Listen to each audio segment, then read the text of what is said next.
Hola, ¿cómo estás? Bienvenido a Rincón de Apologética Católica, bienvenido a Diálogo entre Hermanos. Estamos iniciando el programa del día de hoy para tratar y abordar un tema hoy sí, doctrinal. Nos volvemos a meter, volvemos a encauzar nuestro programa en la iglesia, en la doctrina, en la enseñanza de Jesús y de su iglesia.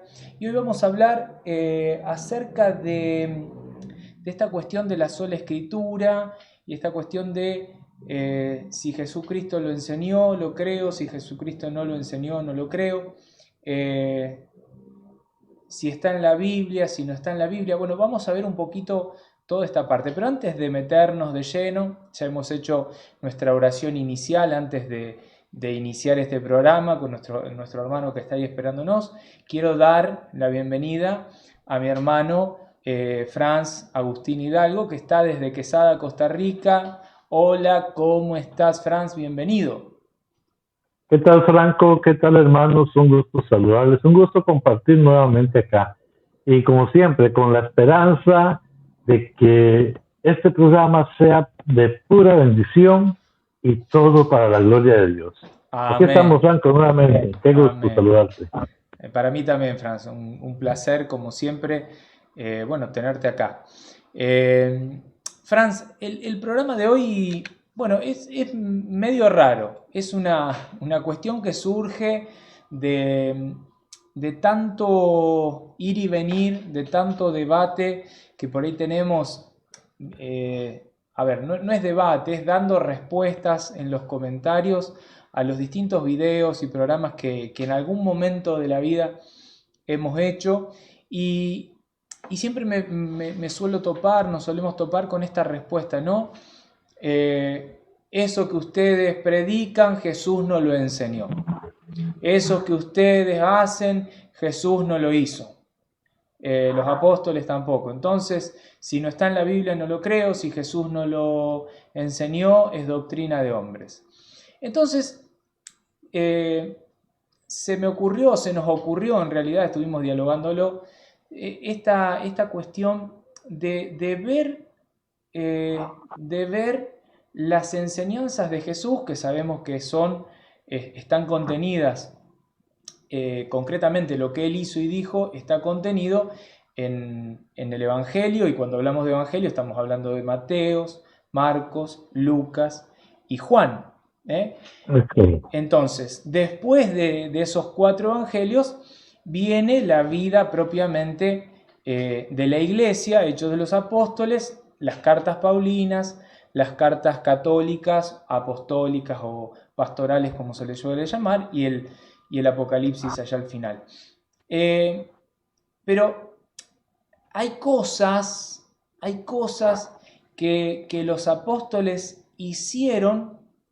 Los apóstoles, no Jesús, los apóstoles hicieron, y también cosas que los mismos apóstoles mandaron hacer, las cuales Jesús nunca mencionó.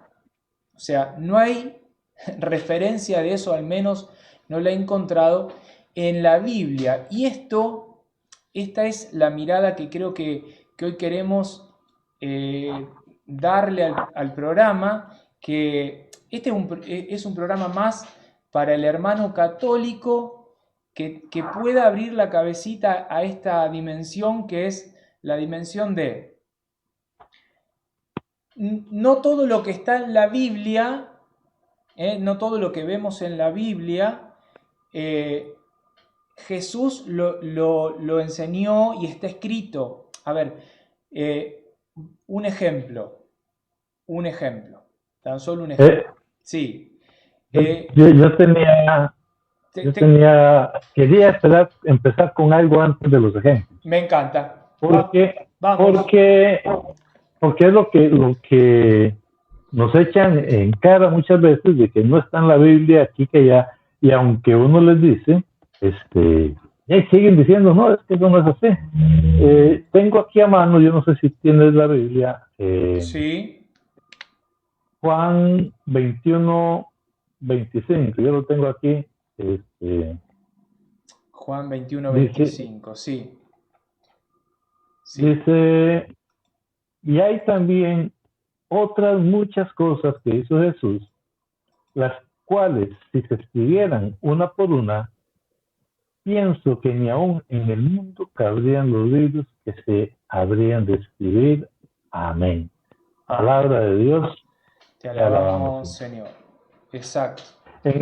En algunas versiones dice algo así, es que ahorita no lo tengo a mano, y que estas se escribieron porque son suficientes, más o menos, esa es la idea. Pero bueno, aquí estamos viendo, yo Franco, yo creo que ya se lo he dicho a mis hermanos, de la Reina Valera, porque es la Biblia protestante, para que vean que estoy hablando con la Biblia de ellos y no con la católica. O sea, yo parto aquí primero, que no todo está escrito.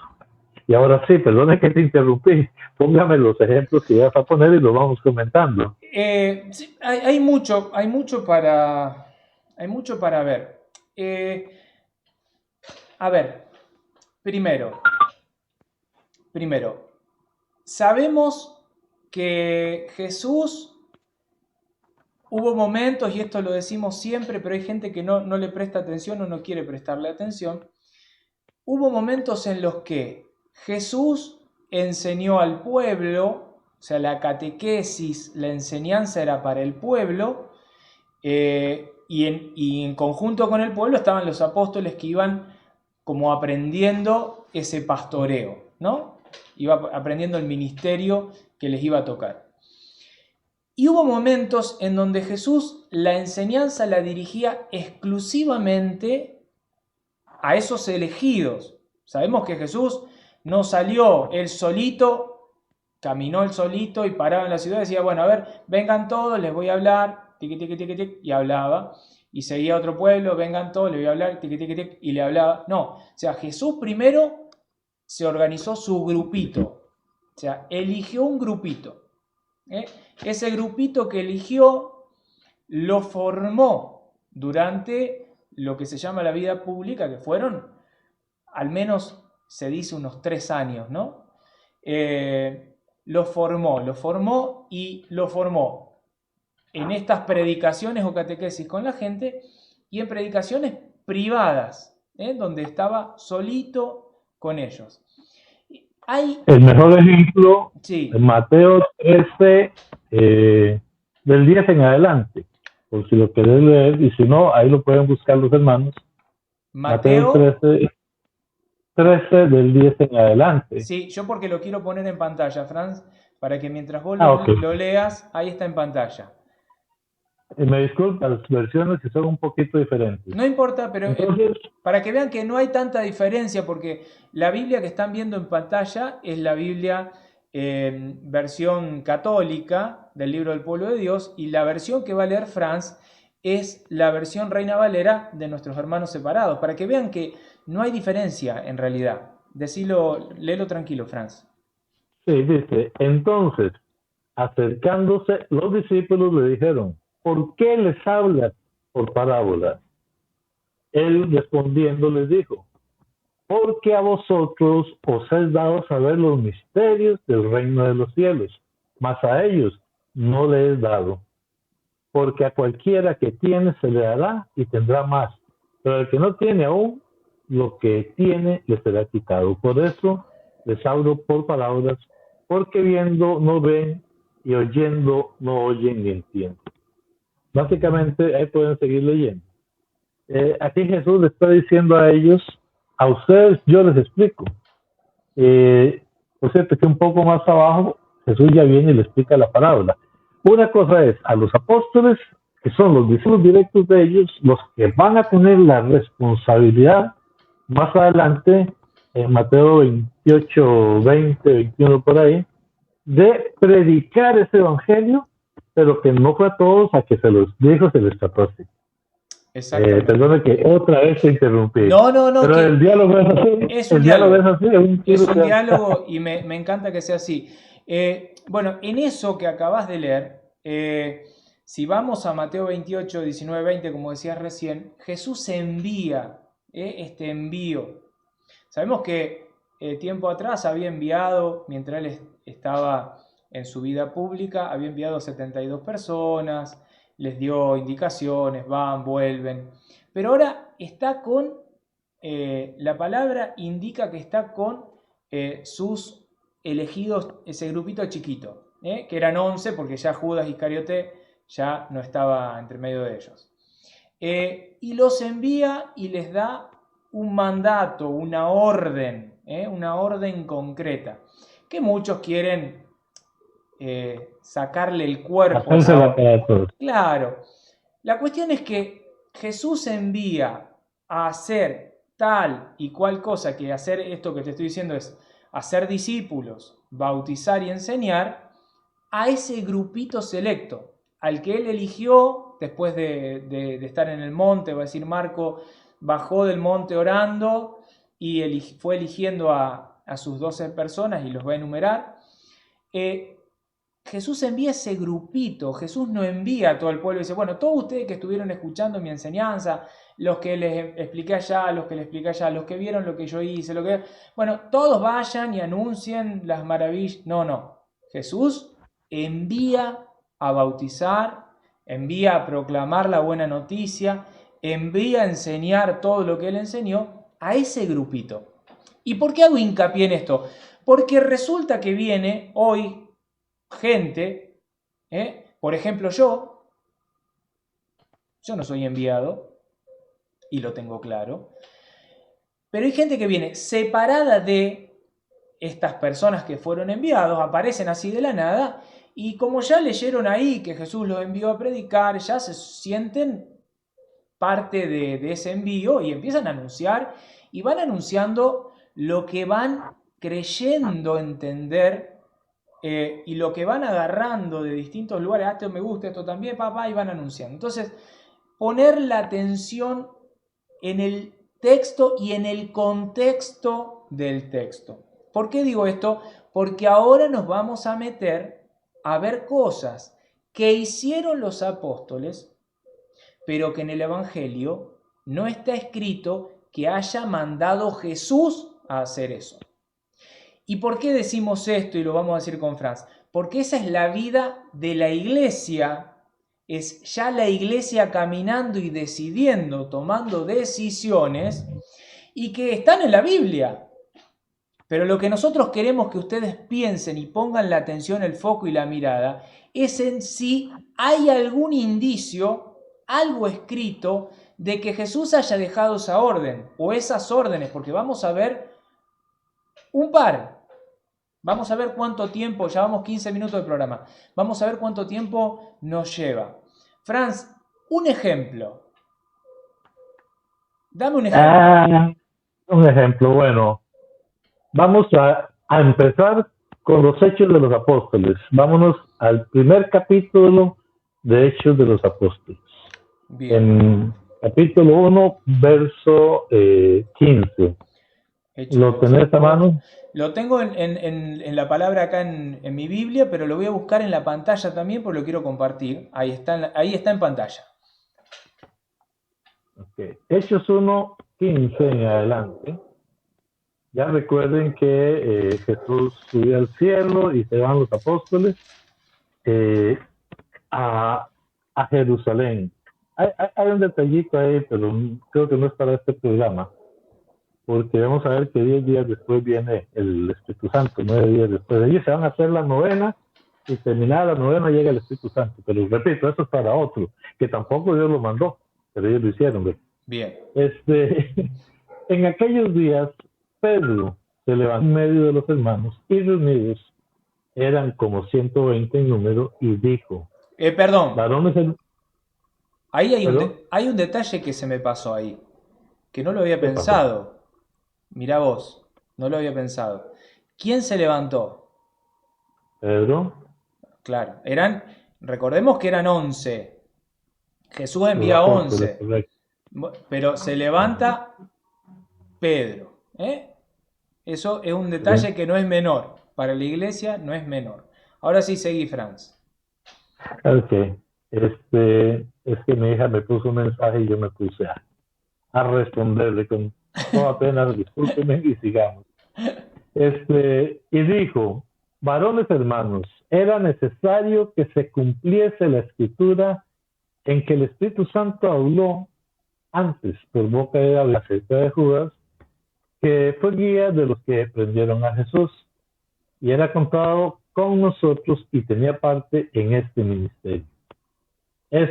Pues, con el salario de su iniquidad adquirió un campo y cayendo de cabeza se reventó por la mitad y todas sus entrañas se derramaron. Y fue notorio a todos los habitantes de Jerusalén, de tal manera que aquel campo se llama en su propia lengua Aceldama, que quiere decir campo de sangre. Porque está escrito en el libro de los Salmos, sea hecha desierta su habitación y no haya quien more en ella y tome otro su oficio. Es necesario, pues, que estos hombres que han estado juntos con nosotros todo el tiempo, que el Señor Jesús entraba y salía entre nosotros, comenzando desde el bautismo de Juan hasta el día en que de nosotros fue recibido allá arriba. Uno se ha hecho testigo con nosotros de su resurrección. Hago un corte acá. Sí. Pedro pone en contexto, incluso me gustó esta parte, porque quizás el del salmista no está tanto, de que no haya quien muera en ella y tome otro su oficio. Pareciera que está profetizando de alguna manera que esto debe ser, pero eso lo dice el Salmo, no lo dice Jesús. Y hay un detalle también, Franz. El versículo Sí, 17 dice, Él era uno de los nuestros y había sí. recibido su parte en nuestro ministerio. O sea, está hablando de un trabajo, un oficio, un cargo, eso también es importante resaltarlo porque muchos es como que no, cualquiera puede llevar adelante eso, o sea, cualquiera, no, o sea, hay un llamado, hay un apostolado, un ministerio, como lo dice la Un palabra. llamado, un llamado. Pero ve el detalle, eran como 120 y hay que rellenar uno de los 12. Pero Claro, no eran 120 ya, ¿para qué rellenar uno de los 12? claro. Hay algo que los apóstoles estaban viendo. Continuó y aquí con el verso 23. Y señalaron a dos, José, llamado Barsabás, que tenía por sobrenombre Justo, y a Matías. Y orando dijeron, tú Señor que conoces los corazones de todos, muestra cuál de estos dos has escogido, para que tome la parte de este ministerio y apostolado, de que cayó Judas por transgresión para irse a su propio lugar. Le echaron suerte y la suerte cayó sobre Matías y fue contado con los 11 apóstoles. Tú me preguntaste un ejemplo. ¿Qué está pasando aquí? ¿Por qué se toma la atribución de nombrar uno más? Eso que dijo, vea, y si falta uno, ustedes nombren otro. No, No, en ningún momento. no, Y ahora, eran 12 Judas murió, tristemente por las causas que sean, y ellos dicen, hay que nombrar un sucesor. Y aquí nombran. Esta es la clara sucesión apostólica que la gente muchas veces no quiere ver, pero que está basada en el Antiguo Testamento, aunque Jesús nunca dijo, vea, cuando falte uno, sustituyendo. Excelente, a ver, excelente el ejemplo y quiero que la gente que está del otro lado lo entienda. A ver, lo vamos a repetir las veces que haga falta. A ver, esto está en la Biblia, es parte de la Biblia, es palabra de Dios, está en la Biblia. Lo que nosotros queremos que ustedes vean es la decisión, o sea, la iglesia ya actuando como institución, actuando como, como jerarquía que tiene que tomar decisiones y que tiene que ir haciendo camino. Jesús no dejó en los 4 evangelios que conocemos, el evangelio de Mateo, Marcos, Lucas y Juan, no hay un solo versículo que diga, si se muere Pedro, tienen que buscar un sucesor. No lo dice. Pero la palabra muestra acá un ejemplo, por ejemplo, valga la redundancia, de el colegio apostólico tomándose esa decisión, que no está en el Evangelio. Jesús no lo dijo, pero ellos dicen, tenemos que poner una persona. Había 200 hermanos, no importa, hay que poner una persona a este colegio apostólico y es más, Pedro hace como un análisis autorizado, porque es el magisterio vivo de la iglesia, un análisis autorizado de la palabra de Dios, iba a decir, porque está escrito en el Salmo que... ¿Me explico? Es correcto. Pero vemos un ejemplo de una iglesia actuando, tomando una decisión que Jesús evidentemente mandó, pero que no está escrita. O sea, Jesús le había explicado, muchachos, miren, si en algún momento falta, no sé, alguno de ustedes muere o pasa esto, o sea, tienen que hacer esto acá. Eso no está escrito, pero ellos toman esa decisión. Entonces, ¿Jesús lo enseñó? Bueno, yo quiero, Franco, como dijera, es que trato de usar una palabra para mejorar el entendimiento. Yo quiero poner un ejemplo peor aún. ¿Cómo peor? Sí. Es tomar una decisión. Ahora los apóstoles van a tomar una decisión contrario a lo que está escrito. Vamos a ver. En Hechos, no quiero leerlos, es un poco grande, pero yo creo que todos tienen el pasaje. Usted me dice hasta dónde llegamos o si no, me gustaría leerlo todo, Franz. Prefiero entonces vámonos al capítulo 15 de los Hechos. Capítulo 15 de Hechos de los Apóstoles. Bien. Para poderlo entender. Sí, porque inclusive ahí ya hay otros ejemplos que estoy notando, estoy pensando, que los podés usar. Es como que me parece que vas a poder resumir otros ejemplos en el mismo ejemplo. Yo te los voy a ir marcando porque se me vinieron a la mente ahora. Lo pongo en pantalla, ahí está en pantalla. Perfecto. Dice aquí así, me queda muy pequeño, voy ya. Lo agrando, ahí lo puedes ver. Ok, ahí lo estoy leyendo. Para leerlo la tuya no confundir. Aunque el pasaje es el mismo, estamos hablando del capítulo 15 de Hechos. Algunas personas venidas de Judea enseñaban a los hermanos que si no se hacían circuncidar, según el rito establecido por Moisés, no podían salvarse. A raíz de esto se produjo una agitación. Pablo y Bernabé discutieron vivamente con ellos y por fin se decidió que ambos, juntos con algunos otros, subieran a Jerusalén con los apóstoles y los presbíteros. Los que habían sido enviados por la iglesia partieron y atravesaron Fenicia, Samaria, contando detalladamente la conversión de los paganos. Esto causó una gran alegría a todos los hermanos. En todos los hermanos, sí. Cuando llegaron a Jerusalén, fueron bien recibidos por los apóstoles y los presbíteros. ¿A qué presbítero? Ahí hay un Me detalle. llama la atención. Hay un detalle, pero bueno, eso lo vamos a comentar después. Bien. Relataron todo lo que Dios había hecho con ellos. Pero se levantaron algunos miembros de la secta de los fariseos que habían abrazado la fe y dijeron que era necesario circuncidar a los paganos convertidos y obligarlos a observar la ley de Moisés. Hago paréntesis. Sabemos que en la ley de Moisés hay una parte que dice que deben circuncidarse a los 8 días para pertenecer al pueblo de Israel y por tanto a la salvación. Pero ahorita no recuerdo la cita. En Génesis, cuando Dios hace el pacto con Abraham, estoy más atrás para los que son más legalistas, le hace un pacto con Abraham y dice esa famosa promesa tan hermosa: por ti serán salvas todas las generaciones, todas las naciones, perdón. Y en ese pacto Dios ordena como ley perpetua, o sea, por siempre, la circuncisión. Y se circuncidarás tú, tus hijos, tus esclavos, tus servidores. O sea, esta ley que es eterna, ya no la hace, primero la hace para Abraham y para toda su descendencia. De Y hecho, Moisés la retoma. Ajá. de hecho, Jesús se circuncidó. De hecho, Jesús se circuncidó como buen judío.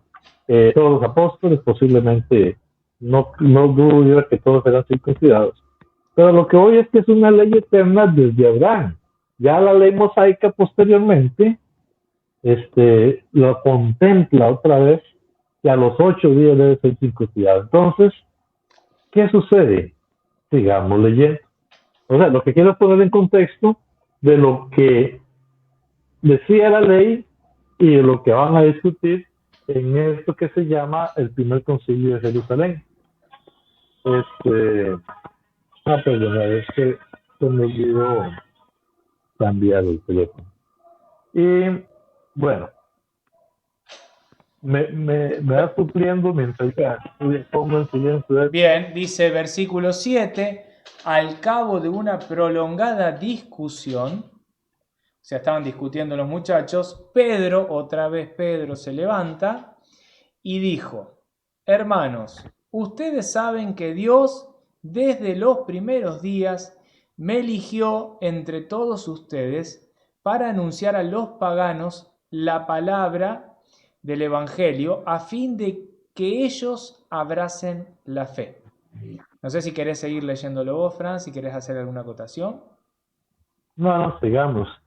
Y Dios, que conoce los corazones, dio testimonio en favor de ellos, enviándoles el Espíritu Santo, lo mismo que a nosotros.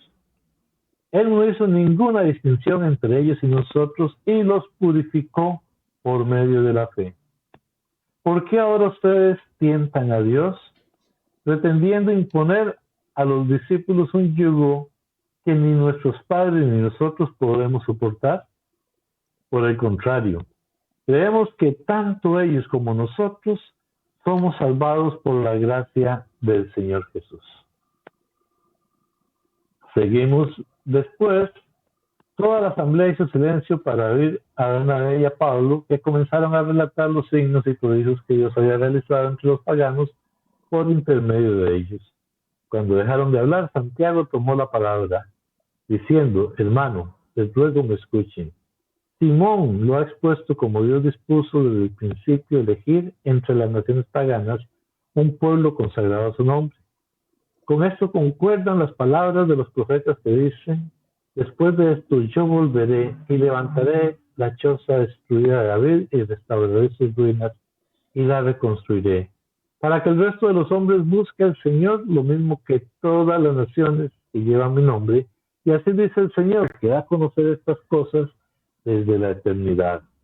Por eso considero que no se deben inquietar a los paganos que se conviertan a Dios, sino que solamente se les debe escribir pidiéndoles que se abstengan de lo que está contaminado por los ídolos, de las uniones ilegales, de la carne de animales muertos sin desangrar y de la sangre.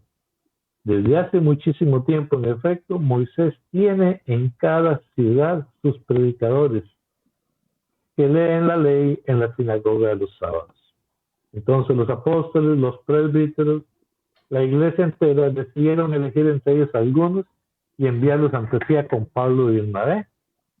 Eligieron a Judas y a Barrabás y a Silas, hombres eminentes entre los hermanos, y les encomendaron llevar la siguiente carta: los apóstoles y los presbíteros. Y aquí está la decisión que yo les decía. Saludamos fraternalmente a los hermanos de origen pagano que están en Antioquía, en Siria y en Cilicia, habiéndoles enterado de que algunos de los nuestros, sin mandato de nuestra parte, han sembrado ante ustedes la inquietud y provocado el desconcierto. Hemos decidido de común acuerdo elegir unos delegados y enviárselos junto con nuestros queridos Bernabé y Pablo, los cuales han consagrado su vida al nombre de nuestro Señor Jesucristo. Por eso le enviamos a Judas y a Silas, quienes les transmitirán de viva voz este mismo mensaje. El Espíritu Santo y nosotros mismos hemos decidido no imponerles ninguna carga más que las indispensables, a saber, que se abstengan de la carne inmolada de los ídolos, de la sangre, de los animales muertos sin desangrar, de las uniones ilegales. Harán bien en cumplir esto a Dios. Yo creo que hasta ahí vamos a leer, Franco, yo creo que es suficiente. Bien. O sea, una ley que se llamaba eterna, o sea, por siempre. Ella es muy fácil. Es que el Espíritu Santo y nosotros decimos esto. O sea, ¿con qué autoridad rompen una ley que Dios mismo había dicho que era eterna? Y ahora, muchos dirán, pero es que eso es al pueblo judío y está hablando de los paganos. Pero si hay un judío que se hizo cristiano y sus familias, el abuelo se hizo cristiano, le apuesto que ya los hijos y los nietos ya no son circuncidados. ¿Por qué? Porque ya eso no es parte de la ley. Esa es la iglesia tomando decisiones, Franco. No sé cómo lo ves vos, porque también, o sea, todo lo que dijiste antes me entró a la cabeza cómo ellos van discerniendo y van hablando cada uno lo que consideran justo para poder explicar por qué toman esa decisión. Exacto. A mí me hace mucho ruido. Sé que quienes están del otro lado quizás les cueste un poquito comprender la dinámica de lo que queremos mostrar, porque es muy fino. Y si bien para nosotros a lo mejor está muy claro, quizás el que está del otro lado no entienda. Pero lo que acaba de decir Franz es muy clarito. Había una ley que era eterna, que no se podía derogar ni romper. Un Jesucristo que tiene una vida pública y que les enseña, que está con ellos y no deja nada escrito en ninguno de los 4 evangelios. Habla acerca de decir, muchachos, cuando empiece su vida acoso, tienen que dejar la circuncisión de lado. No existe cita en ningún pasaje que diga eso. Y sin embargo, los apóstoles, los presbíteros, y ahora vamos a hablar de eso, y la iglesia, junto con el Espíritu Santo, que lo ponen de primero, el Espíritu Santo, y nosotros hemos decidido, o sea, tirar a la basura esto. Ya no es necesario. O sea, ahora es el bautismo. Ahora es el bautismo. Entonces, Jesucristo se circuncidó, el pueblo judío se circuncidaba, pero desde Pentecostés en adelante, la iglesia, junto con la decisión del Espíritu Santo, deciden algo. Y ese algo que deciden, vuelvo a hacer énfasis en esto y perdónenme que sea reiterativo, pero quiero que lo entiendan, Jesús no lo mandó. Y si lo mandó, no está escrito. No está escrito. ¿Por qué decimos esto? Porque la iglesia, a lo largo de los 2000 años siguientes hasta el día de hoy, siguió haciendo eso. ¿Qué cosa? Tomando decisiones ante ciertas situaciones que no están escritas en el Evangelio en el sentido concreto. O sea, no está dicho, ustedes anularán la circuncisión. No lo escribió Jesús, no está escrito. Evidentemente Me dice que le da el permiso, si lo quieren hacer, tampoco dice. Pero yo te voy a hacer una pregunta, perdona que te interrumpa. No me dirán algunos, no es Jesús, pero está en la Biblia. Sí. Pero está escrito, ustedes lo leyeron. Claro, está en la Biblia, pero lo hicieron los apóstoles y Jesús no lo enseñó. Y si Jesús no lo enseñó, no está escrito. Eso es lo que quiero que entiendan. Que hay una iglesia, desde Hechos de los Apóstoles para adelante, ya hay una iglesia que opera, dirige, gestiona, gobierna, decide, instaura, instituye, establece, tira a la basura cosas, decide por cuenta propia, con la acción del Espíritu Santo. Pero hace concilios, se reúne. ¿Qué hace la Iglesia Católica hoy desde aquel momento? Lo mismo. Pero ¿qué es lo que cambia las cosas? Esto está en la Biblia. Y claro, sí, esto está en la Biblia. Pero ¿en qué lugar Jesús mandó concretamente a los discípulos a que tomaran esta decisión? ¿En qué lugar? No está escrito. Y eso es lo que queremos que entiendan ustedes, que puedan ver a una iglesia que está decidiendo, que está tomando decisiones y que evidentemente guarda una enseñanza, guarda una sagrada tradición que aprendió de labios de Jesús por haber sido testigos oculares, por haber estado presentes y que por lo tanto van actuando. Y no por eso es un dogma de hombres, no por eso es una doctrina de demonios, no, que eso es lo que normalmente se le acusa a las decisiones que siguió tomando la iglesia como lo hicieron en este momento en el Concilio de Jerusalén, pero que no está en la Biblia. Lógicamente no va a estar en la Biblia. Si vamos a poner todo y vamos a juntar toda la Biblia, sería un libro que sería imposible cargarlo. Pero este... Sí, perdón, Franz. No, es que me da risa porque sí está escrito en lo que llamamos el magisterio de la iglesia, en lo que llamamos la tradición. O sea, la iglesia lo siguió haciendo, simplemente cerró el canon, porque llamamos el canon de las Sagradas Escrituras, con el libro del Apocalipsis y punto. Juan murió el último apóstol, el año 100 aproximadamente. De ahí para atrás, todo lo que estoy, de aquí para adelante ya no, porque es verdad. O sea, imagínense, los libros en ese entonces eran realmente costosos, eran cosas difíciles de mantener, pero lo hacían. Imagínense que siguieran escribiendo y los apóstoles de los discípulos de Juan, entonces escribieron esto, y los discípulos de Pedro escribieron.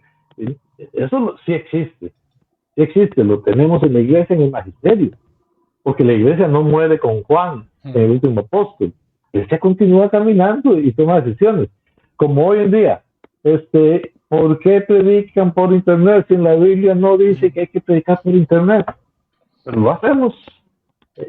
Claro, exactamente. La iglesia se va ayornando y va tomando ciertas decisiones que son las mismas que vimos en este concilio. Franz, vamos a continuar con los ejemplos. Ejemplos de cosas que decidió la iglesia establecer, pero que Jesús escrito no dejó nada de eso. Nada. Vimos que los muchachos incorporaron al colegio apostólico, como decimos nosotros, que eran 11 porque Judas Iscariote se había muerto, incorporaron a Matías. Ahora los muchachos deciden derogar, tirar a la basura la circuncisión porque ya no es necesaria para el cristiano. Y Jesús no dejó nada escrito en función de eso. Ahora vamos a ver algo más. Algo más. ¿Qué otro ejemplo nos tenés preparado? Me encantan tus ejemplos. Me encantan tus ejemplos. En la carta a Tito, perdónenme. Carta a Tito. Hay más. Sí. Pablo le escribe a Tito, vamos a leerlo desde el verso 5. Bien. Dice así, voy a leerlo la tuya. Lo voy a poner más grande, para. Ahí está. Okay. Es curioso porque hay varias cosas aquí pero voy a irme del verso 5 en adelante para entenderlo. Te he dejado en Creta para que terminaras de organizarlo todo y establecieras presbíteros en cada ciudad de acuerdo con mis instrucciones.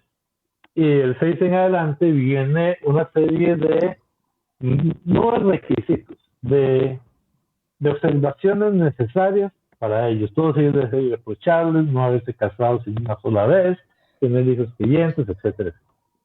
Ok, es lo que están haciendo aquí Pablo y que le dice a Tito que haga, estableciendo presbíteros en cada ciudad. ¿Qué son presbíteros?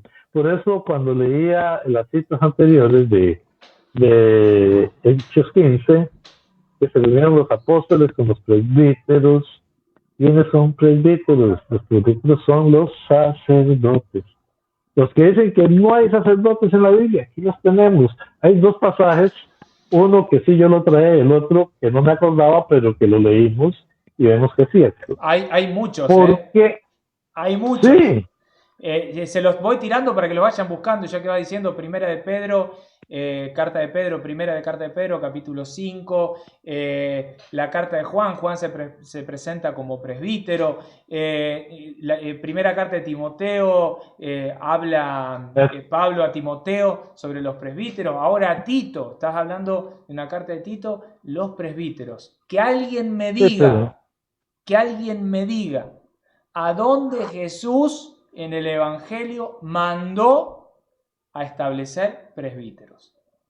yo se lo puedo decir. Vamos nomás. Yo quiero escuchar la cita que diga presbíteros. Ustedes, se me cortó, se me fue Franz. ¿A dónde está Franz? Se fue la cámara, Franz. No te veo. ¿Sí me escuchas? Te escucho perfecto. Ok, no importa porque mi cara no va a mejorar nada. Voy a tratar de resolver, pero sigamos hablando. Detonarme bueno y si no, ahí vamos a ver qué hago, tranquilidad. Bueno. Este manda presbíteros. Timoteo habla de obispos. ¿Quiénes son obispos? ¿Quiénes son presbíteros? Para un segundo. Para un segundo. Que no tengo tu voz. Perdí tu voz, o sea, yo te escucho a vos, pero también perdí. Hagamos una cosita. Bien, justamente ahí estás. Justamente esta cuestión de los presbíteros. Yo te pregunté si había un lugar en la Biblia que podía, que decía presbítero concretamente. Y porque yo no vi en ningún lugar, ningún pasaje que Jesús diga netamente, bueno, vayan y pongan o instalen o instauren o dejen presbíteros. Sí. Es algo interesante, porque quiere decir que con los obispos todavía Pablo y Timoteo se rajan, ¿verdad? Ya vimos que eran los 12, pero había que predicarlo a todo el mundo. Entonces, Pablo va instalando obispos. ¿Cuál es la diferencia entre el obispo y el presbítero? El obispo va a ser el encargado de la diócesis, digámoslo así, para esos tiempos, de las iglesias. Los presbíteros eran más que el obispo. En los presbíteros varias funciones para que ellos puedan también distribuir la palabra. Se corta todo, Franz. Te escucho todo cortado. No sé si me escuchas. Un segundo. Y todos los rituales que se deben de hacer. Te escucho todo cortado. Bueno, se cortaba. Espero que ahora te pueda escuchar. Te había preguntado con respecto a los presbíteros. Y vos empezaste a explicar sobre los obispos. A ver si lo podemos restablecer para que la gente lo entienda. Sí. Es que lo importante aquí es tratar de interpretar, de conocer exactamente cuál es la diferencia entre un obispo, un presbítero y más allá el diácono. Diácono, el diaconado es el ayudante. Entonces ahí tenemos que entenderlo. Es un ayudante directamente en la asamblea, en la congregación. El presbítero es aquel que recibió del obispo algunas atribuciones para que se pueda completar principalmente lo que es la Eucaristía. Y además, se lo pongo así, yo me estoy ubicando en el tiempo actual, pero que no es nada diferente a lo que sería. Vamos a tomar las 7 iglesias del Apocalipsis. Juan era el que estaba sobre esas 7 iglesias como obispo. Y cuando le escribe a las iglesias, los que reciben las cartas son los presbíteros. Y presbítero es sacerdote. Entonces, aquí el asunto es, ¿en dónde dijo Jesús que hay que nombrar apóstoles, como ya vimos con Matías, y ahora está metiendo presbíteros, sacerdotes y hasta diáconos, ayudantes? Entonces, muchos dirán aquí, bueno, ya es que se ocupaban ayudantes, por eso el diácono, ¿sí? Y los sacerdotes, hay un mandamiento de Jesús, hagan esto, es una orden, y se la da a los apóstoles, a los que serían los obispos, estos son a los presbíteros, o sea, a los sacerdotes. Pero en la Biblia no aparece nada de eso. Pero vemos en la carta de Tito, vemos en la carta de Timoteo, tú ponías de ejemplo las de Pedro, cómo existían y cómo estaban trabajando y estaban funcionando. ¿Y dónde están los sacerdotes en la Biblia? Aquí están. ¿Quién los puso? Jesús no dejó nada, los pusieron los apóstoles que como iglesia tenían aquella autoridad, porque, yendo a tu comentario al principio, Jesús se los dijo solo a los apóstoles, no se lo dijo a todo el mundo. Esa autoridad se la dio a los obispos. Y Pedro es el Papa, es el obispo de Roma, es simplemente un obispo más que es el que va a dirigir la iglesia. No sé si me explico o te estoy, porque pusimos del diácono, del presbítero y del obispo, y todo lo metemos uno solo, ¿verdad? No, está muy bien y es más, mientras ibas hablando, yo iba buscando porque me pareció en algún momento de mi vida haber visto algo, pero bueno, en este momento no lo puedo encontrar. Mientras voy hablando te lo voy a decir. Estabas hablando y un poco se cortaba. Esto otra vez.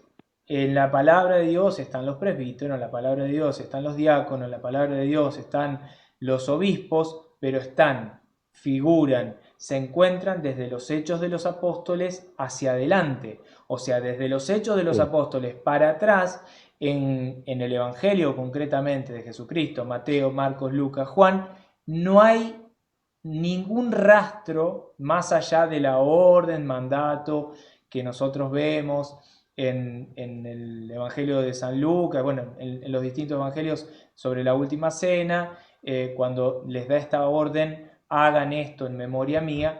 En este momento la iglesia enseña que ahí Jesús establece el sacerdocio ministerial. O sea, estos sacerdotes que deberán de llevar adelante esta tarea de hacer eso que hizo Jesús en memoria de él, de Jesús, la fracción del pan y toda esa parte. Entonces, pero concretamente no hay nada que se vea sobre el diaconado, el presbiterio y sobre los obispos. Entonces, ¿por qué lo aceptamos? ¿Por qué lo hacemos si Jesús no lo mandó? Porque evidentemente Jesús lo mandó dentro de esto que no se pudo escribir. Esto que veo que Franz se agranda y se achica continuamente, evidentemente es porque está el internet medio complicado. Pero no importa, vamos a tratar de continuar. Franz, no sé si tenés algún otro ejemplo o querés que lo dejemos más o menos por acá. Nada más hablemos de El último ejemplo, porque yo creo que se ha explicado mucho, pero me interesa tocar esto. ¿Por qué la iglesia se reúne el primer día de la semana? Mm, Y aquí yo solo digo y lo aclaro. La iglesia cristiana, el cristianismo, esa iglesia naciente, ¿por qué se está reuniendo el domingo si el precepto era el sábado? mm, O sea, ¿con qué autoridad? No, mire, que es que Pablo se reunía en la sinagoga, sí, porque Pablo iba a predicarle a los judíos.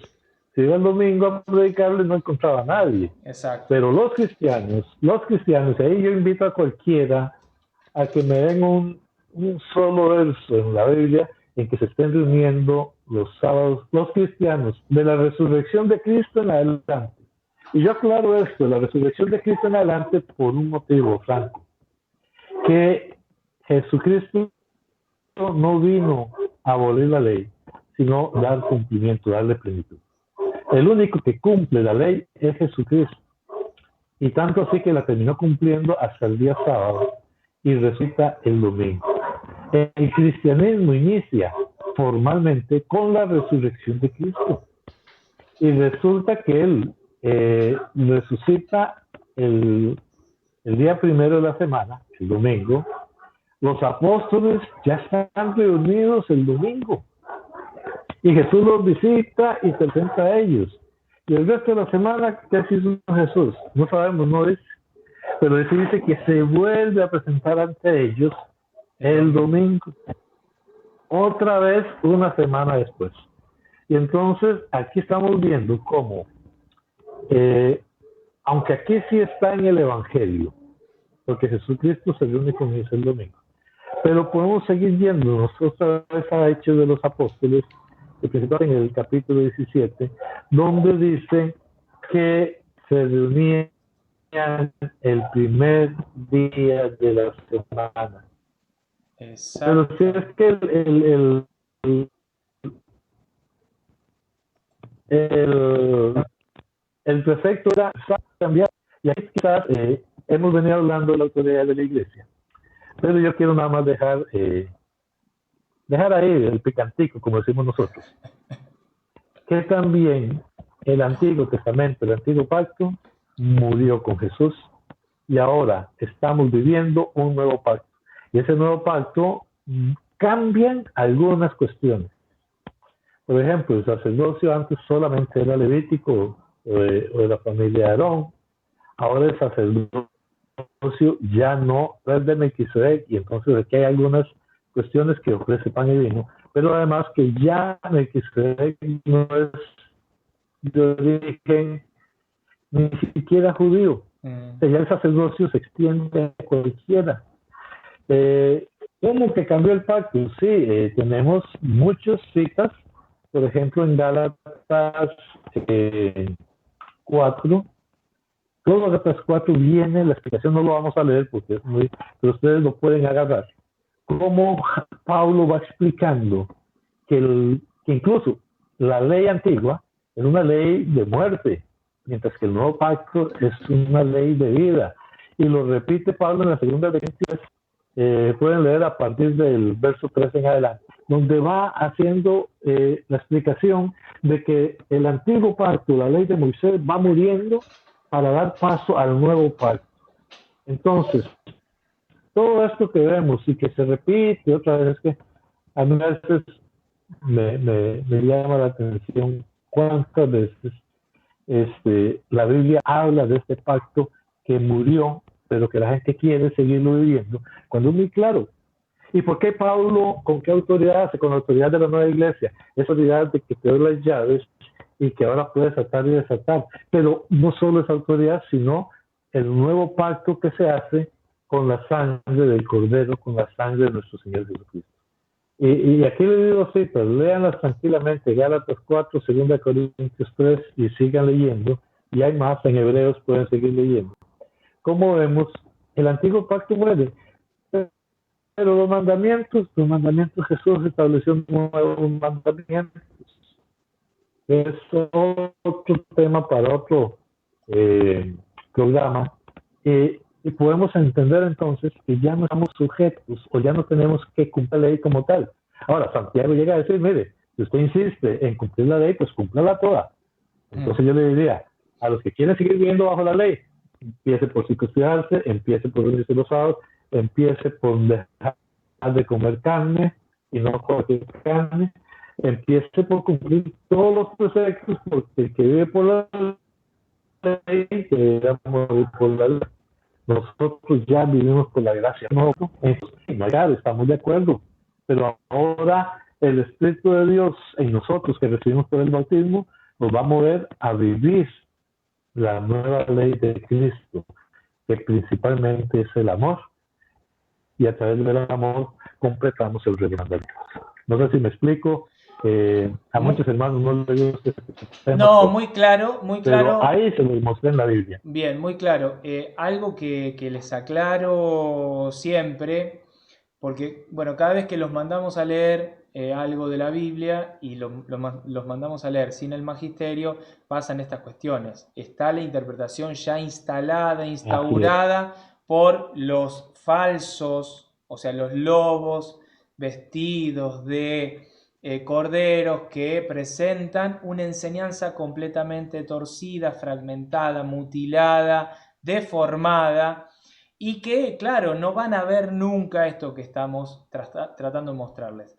Hoy yo quiero que se queden, mira, si hoy ya se quedan con esto que les hemos mostrado, que es un Jesús que enseñó, un Jesús que eligió a un grupo, un Jesús que instituyó apóstoles, los envió, de eso nadie tiene dudas, y ese grupo que Jesús envió empezó no a desobedecer a Dios, no a desobedecer la palabra del Antiguo Testamento, cambiando todo, sino que empezó a decidir con el poder que Jesús le había dado cada vez que le dijo, todo lo que aten, todo lo que desaten. En un momento se lo dice a Pedro, dos capítulos más adelante se lo dice a los 12. Todo lo que aten acá quedará atado, todo lo que desaten acá quedará desatado. Autoridad. Con esa autoridad que les da Jesús, que evidentemente se las debe haber explicado de una manera un poco más entendida en la intimidad, que no está escrita, estos muchachos salieron y tomaron decisiones y de hecho las siguen tomando y las seguirán tomando a lo largo de la historia que nos quede por vivir como iglesia peregrina en la tierra de camino al cielo.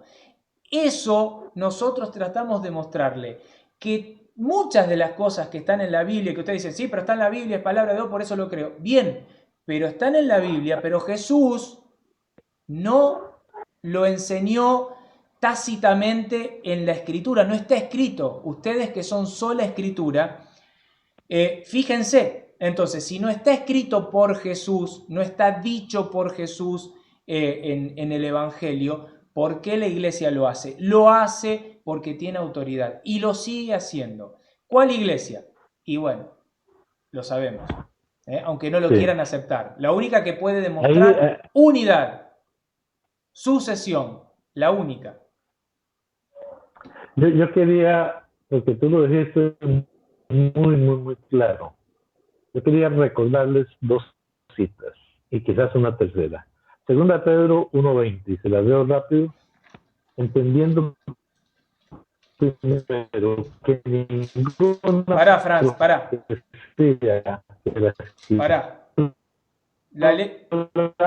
Es de interpretación. La leo yo porque privada. Se corta. La leo yo porque justo se corta. Cuando estás leyendo se corta. Yo sentía algo. Sí, segunda de Pedro, dijiste 1:20. Pero tengan presente, ante todo, que nadie puede interpretar, lo dice clarito, nadie puede interpretar por cuenta propia una profecía de la Escritura. Porque ninguna profecía, ninguna profecía de la Escritura ha sido anunciada por voluntad humana, sino que los hombres han hablado de parte de Dios, impulsados por el Espíritu Santo. O sea, Franz quiere dar a entender que lo que dijo Franz al principio, Mateo 13, a ustedes se les dio a conocer lo que a ellos no. ¿Quiénes son ustedes? Los que envió, los que eligió, los que formó. A ellos sí se les dio a conocer y ellos sí pueden interpretar, ellos sí pueden decidir, y de hecho lo vimos en Hechos de los Apóstoles, cuando Pedro se levanta y dice, porque está escrito en el Salmo tanto, que si uno falta hay que incorporar uno. Pero ¿quién toma esa decisión y quién la interpreta? Los que Jesús formó y eligió, no cualquiera, no cualquiera. Y mira, tanto está, que ahí te escribí la otra por si no me escuchas bien o si no me escuchan. Segunda de Pedro 3:16. Esa es la otra cita que quiero dejarles. Bien, la voy a leer, Fran, porque se corta. Dice, por favor. Y lo repite en todas las cartas donde trata este tema. En ellas hay pasajes, en ellas hay pasajes difíciles de entender que algunas personas ignorantes e inestables interpretan torcidamente, como por otra parte lo hacen con el resto de la Escritura para su propia perdición.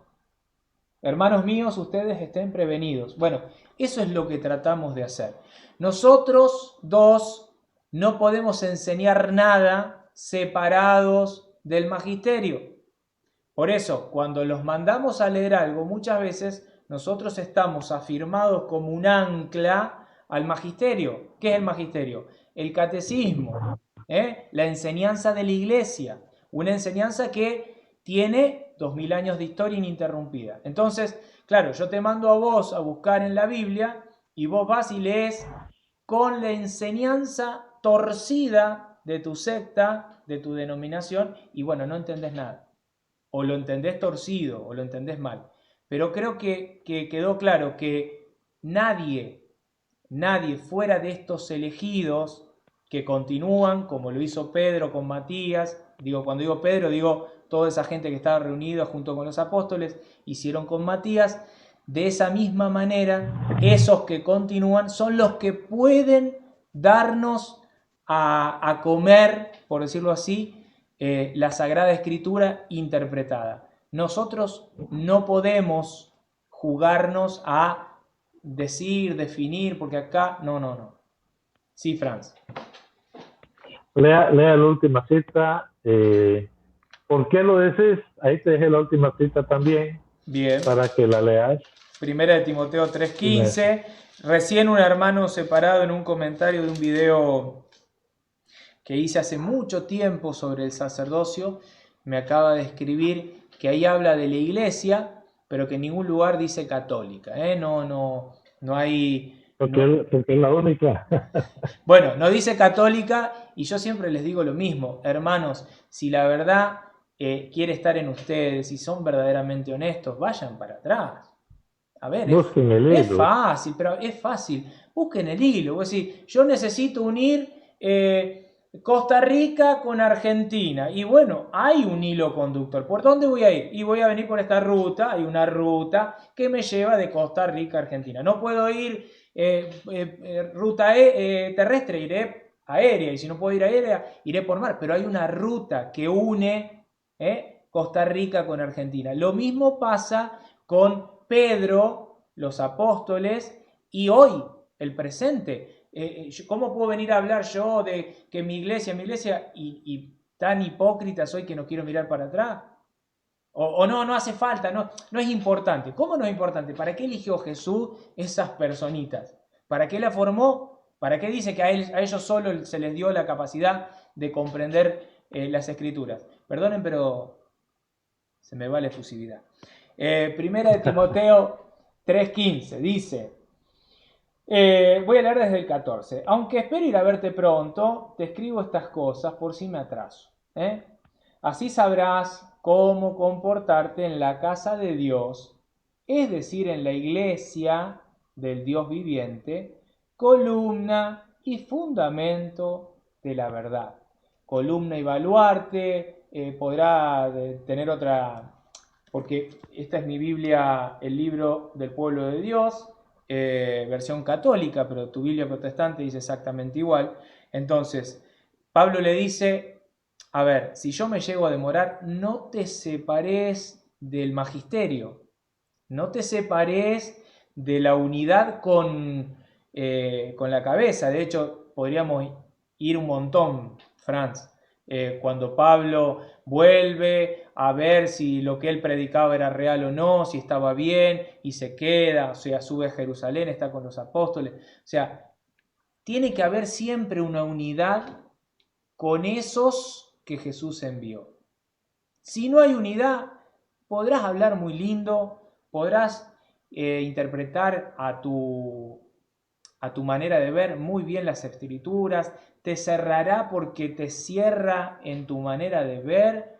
De hecho, yo he escuchado sobre el mismo pasaje al menos 5 o 6 interpretaciones distintas, pero eso no quiere decir que sea la doctrina y la enseñanza de Jesús y de su iglesia. De su iglesia, exacto.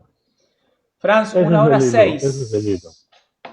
Agradecer entonces y esperar a ver los comentarios para responder cualquier duda que se pueda presentar. En realidad es un programa que puede dar para más y vamos a ver si organizamos algo adicional o vamos posponiendo en el camino. Franco, muchísimas gracias en verdad por tenerme aquí. A todos los hermanos que nos ven, espero que me estén escuchando no tan cortado y me disculpen que mi primera vez pasa. Agradecerles y decirles, estamos a las órdenes. Lo que ustedes nos quieran comentar, si quieren un programa específico de algún tema, háganlo saber aquí en los comentarios y que nosotros estamos para servir a Dios y a ustedes que son su iglesia.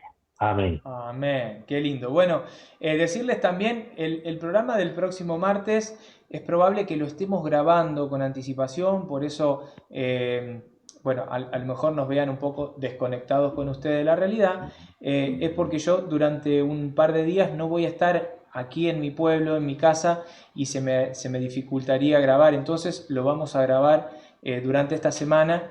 Y lo vamos a tratar de poner al aire y ustedes van a ver como si estuviésemos en vivo, pero no lo vamos a estar. Gracias a todos. Los comentarios, como decimos siempre y como lo estamos haciendo, vamos ahora al final del programa y los vamos a responder ahí. Nosotros vamos a ir a estar respondiendo cada cosa que ustedes pusieron. Compartan este programa, compartan los contenidos que hacemos desde Rincón de Apologética y de todas las páginas que están formando esta alianza de evangelización enorme que gracias a Dios estamos llevando adelante. Y suscríbanse a los diferentes canales, comenten, compartan, comenten, ayúdennos a evangelizar. Gracias a todos, gracias Franz, nos vemos el próximo programa de este canal, tu canal Rincón de Apologética, en este programa, tu programa. Diálogo entre hermanos. Chao, chao, amigos. Chao, chao, nos chao. Vemos. Chao. Nos vemos.